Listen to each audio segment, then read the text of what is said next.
Hay naku mga mi, wala naman sa itsura na pinilit kong bumangon sa mga oras na yan. Friday nga ito at wala kaming delivery ni Daddy dahil hindi ako nakapag-live kagabi. Maaga nga kaming pumunta dito sa isdaan dahil bibili nga kami ng isda.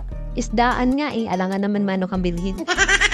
Medyo nangihinayang nga ng a little bit ang person ngayon dahil wala nga kaming delivery today. Pabor na pabor pa naman sana ang delivery ng Friday dahil wala talagang traffic.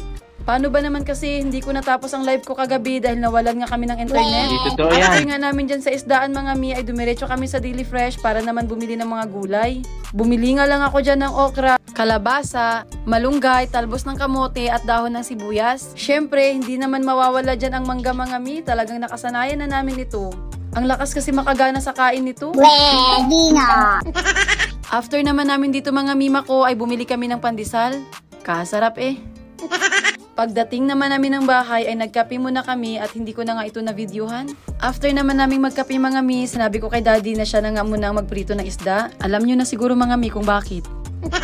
Naglinis na nga muna ako dito habang nagpiprito naman si Daddy. After naman niya magprito mga mi ito at sisimulan ko na nga magluto. Hinugasan ko nga munang mabuti dyan ang mga gulay mga mima ko tapos hiniwa-hiwa ko na. Gustong gusto ko nga yung ganitong klaseng luto mga mi kaya lang bihirang-bihirang ako makapagluto ng ganito. Ewan ko lang kung anong tawag sa inyo nito pero sa amin lauoy ang tawag dyan. Bali pakukuluan ko na nga dyan ang sibuyas at kamatis habang hinihimay ko ang talbos ng kamote at ang malunggay. Malunggay na galing sa bakala to mga mi ha, hindi galing sa tanim ng kapitbahay. After isang dekada mga mi, ayan at kumulo na at ilalagay ko naman itong mga piniritong isda. Bali yan palang mga mima ko ay takam na talaga ako sa mga oras na yan. After ko namang mapakuluan itong isda ay nilagay ko na rin itong mga gulay. Inuna ko nga pala ang kalabasa at ang okra dito mga mi. Tapos tinimplahan ko siya ng konting patis at konting asin. This time gumamit ako ng MSG mga mima ko. Bihirang-bihira ako gumamit niyan depende sa lulutuin kong ulam. Tapos, sinunod ko naman tong malunggay at talbos ng kamote. At eto na nga mga mima ko, naluto din siya sa wakas.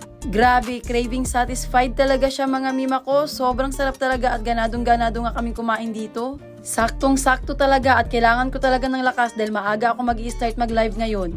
Kaya ano pang inaantay nyo mga mima ko? Tara, kain tayo!